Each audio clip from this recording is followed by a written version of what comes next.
All right, section 3. Now we're moving into the actual production, the actual filming of your videos. This is often where the biggest part of your budget goes because it involves managing people, equipment, and all of the moving parts in real time. The main cost driver here is usually the crew. Depending on how complex your video is, your crew could be just one videographer or a whole team. Here are the key roles that you often see in a video production. You have the director. They're in charge of the creative vision and they guide the talent and crew. You might think that a director is a luxury. If you don't have a director and you just hire a videographer, you end up being the director. And you have to be honest with yourself. Do you have the skills necessary to be a director? And just because you know your organization's marketing strategy in and out doesn't mean you're a skilled and experienced director of art direction, cinematography, blocking, framing of the camera, lighting. All of that stuff takes obviously experience and time. So make sure to have that honest conversation with yourself and your video production company. The second key crew member you're hiring is the director of photography / camera operator. On bigger productions, these two roles are separated. On smaller productions, these two roles are combined, which is fine if you have an experienced DP that can operate their own camera. I've done that a lot and I actually enjoy the process. And this person is responsible for the visual look, the camera work, and the lighting. That last part, the lighting, that's where I lean on my DP the most, and I'm totally hands off. A good DP or camera operator will ask you, what sort of mood or vibe do you want for this scene? And that is enough to dictate how they're working with their gaffer, who's responsible for the lighting. Then you have the sound engineer / location sound recordist. They're the ones capturing top-notch audio, which is just as crucial, if not more important, than good visuals. Bad audio can absolutely wreck a good video. Audiences will forgive bad cinematography, bad shooting, out of focus shots, bad acting, but they will not forgive bad audio. Bad audio, you're done. You might as well just scrap the whole video.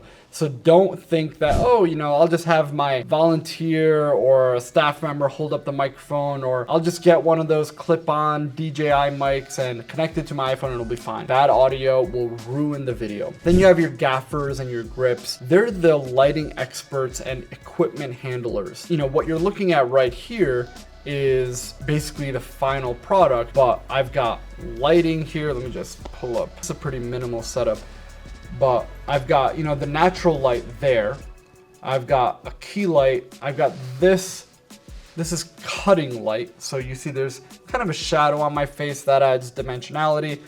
And then I've got this backlight, which you'll notice in the back of my head, there's kind of like a rim of light. It's separating me from the background. And then I've got kind of like a flag there, so that light doesn't reflect on the on other parts. I don't want it to. And I've got the prompter and the camera here. And I've got a microphone on me here, and I've got the microphone there as well. Then you also have a production assistant. They're the runners, the go-between, the glue between departments. They are there to handle the work that really no one else wants to do or has to be done but is lower skilled. Before I started Happy Productions and I was working my way up the ladder, I started as a PA or production assistant, and my first job out of college as a PA on a film shoot was picking up dog poop off the ground. We had a dog that was in a scene, and my one role was to pick up their poop throughout the day.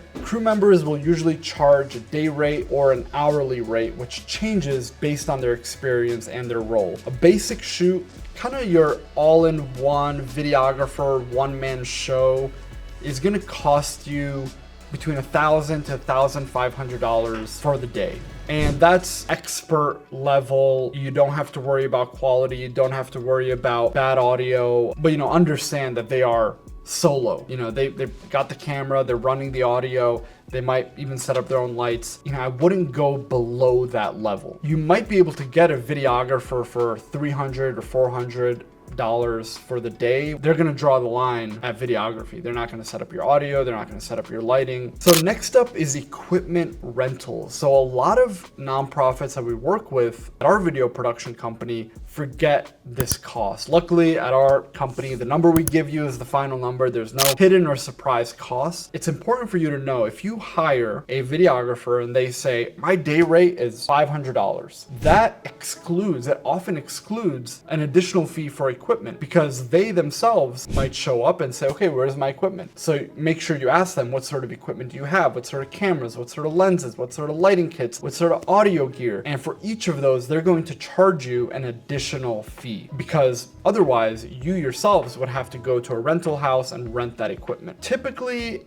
a videographer or video production company will give you a rolled in cost. They'll say, okay, for what you're asking for, it's gonna be $1,000 for the day. Typically that will include everything, but just make sure you're asking and you're being clear about that. Then you have your on-camera talent fees, which are a big deal if you're using professional actors, hosts, or even paid interviewees. As we touched on in pre-production, these fees are gonna depend on experience, how big the role is, and usage rights, which is about how and where the video will be shown and for how long. Then you have your set design, your props, and your wardrobe. In the nonprofit space, things like actors, set design, props, wardrobe, they're less significant because oftentimes you are capturing real life content. You're going to a program, you're going to a gala, speaking to a beneficiary, you're speaking to the founder or a board member. Depending on what you need, you might need to hire a production designer to create a specific look or environment. So getting props that are key to your story or making sure your talent looks the part are all going to add to the budget. For many nonprofits, like I said, these costs can be pretty small if you're using existing locations and your own people, but for more stylized productions, they can definitely add up. Then you have travel and location costs, which also fit into production. If you're filming at several locations or if your crew and talent need to travel, you'll have to budget for transport, hotels, and meals, often called craft services or catering on set. Location fees or permit costs, if not fully sorted in pre-production, will apply here. Here are some money-saving tips for production. Batch filming is your friend. If you're planning to make multiple videos, try to shoot them all on the same day or over a few days